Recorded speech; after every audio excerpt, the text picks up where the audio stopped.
So I first heard about Lightwave through a Twitter DM from Glink. He invited me to speak and perform at his events.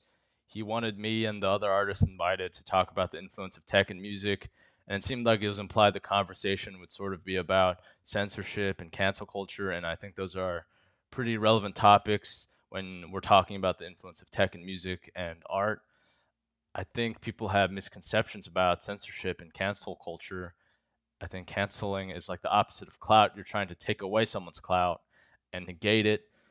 Mob mentality seems to exist in every social scene, and definitely so on the internet. It's amplified through media, and that's mainly because it's just easy to shit talk and lie online with almost no consequences.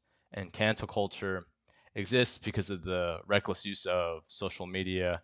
There's all this power but no responsibility, and this whole conversation relates to me because I've been canceled or censored before. I've been deplatformed. I've been reported to the FBI. I've been doxxed, all because I'm a controversial artist. But that really just means I'm just annoying on the internet. But it really is just stems from me making music, me being an artist. In another way that I've been censored through through cancel culture. Is my music has been branded as incelcore from various online communities. It stemmed from TikTok, I think, because that's where one of my songs got really popular. And uh, this is like mob mentality. It's like censorship because I've always resented that term. I never liked it because it's not representative of my content and it's just used to sort of belittle me and insult me. And I think there are valid reasons for canceling sometimes, but I think the some ordinary gamers video is censorship and canceling because it's trying to negate Glink's cloud. It's trying to take away, and I think the video obviously has bias and tone. There's this fake narrative that's being established because it's just more interesting. It's better content to talk about gossip and drama. I think it's interesting Kino Corner didn't want to be involved in the hit piece because at the event he asked all the artists what their favorite movie was because he's really into movies, whatever. And I said my favorite movie was Ace in the Hole. And that really relates to this whole situation because that movie is about a journalist who is just greedy, basically. So he takes the story and blows it out of proportion and just negatively affects everything around him. Uh, this whole thing is also interesting because of Virginfest, which was a music event that I attended, that I was a part of, and it gathered a lot of attention because of the supposed cancellation of it, how it was censored supposedly, but there's a complete misconception of what happened because of people lying on the internet about it, lying in person too, but this like fake narrative being spread around.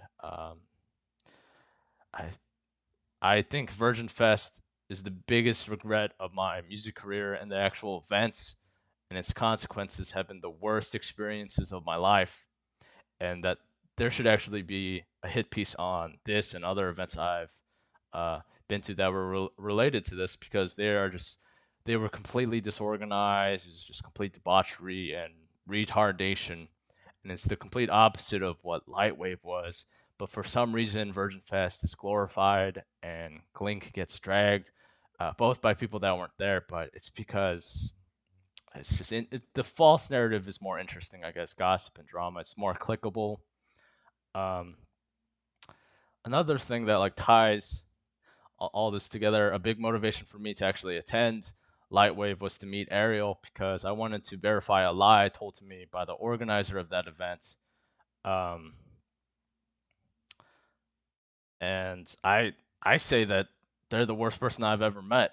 But with Lightwave, I have nothing but positive things to say about it, and I'm a pretty negative guy. I met pretty interesting people there that I thought I probably wouldn't have gotten along with, and I probably never would have met. And that seemed like to be the whole point of Lightwave to get these people together and see what they think about these topics. Glink, I think he should deserve a lot of praise because he made it easy. He made it easy for me. He provided accommodations for travel and performance fee and things like that, which is a polar opposite to Virginfest. It's the worst people I've ever met. I have nothing but negative things to say about it. Um, I completely regret it. But but Lightwave, I'm like glad I met all these people. I'm glad I met Glink. I'm grateful that he asked me to speak about this. It is interesting that he wanted me to talk and ask questions because I was a little bit confused about that at first. I'm just like a music guy. I just play songs on the guitar, and I thought that would just be more fitting for me to do. But it was interesting. He wanted me to talk about these other things that sort of affect my life because no one really cares. No one really wants to talk about these things. They really dismiss it and don't try to think critically about it. But he seems to care about that, and I think people should give him some credit for that. Um, but anyway, I don't have anything negative to say about this. I think the criticisms people are giving him are pretty uh, unfair. I didn't promote me playing at Lightwave because he specifically requested it to be low key.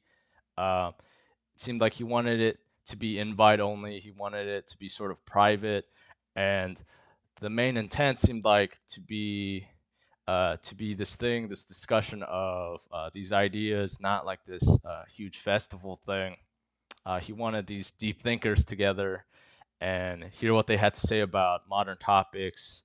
And these are things that should be discussed instead of the usual dumb content you see on YouTube, like fake drama, clickable e-drama, gossip, video game ads, and this all sounds pretentious. I know, but YouTube content for the most part is pretty retarded, and I think what happened was pretty interesting, and more stuff like this should happen instead of the stupid e drama, video game ads, things like that, clickable things. If you watch YouTube, if you casually watch YouTube, you're retarded. Um, you're stupid. Um, yeah, you're a retard if you're into that stuff, and fuck you.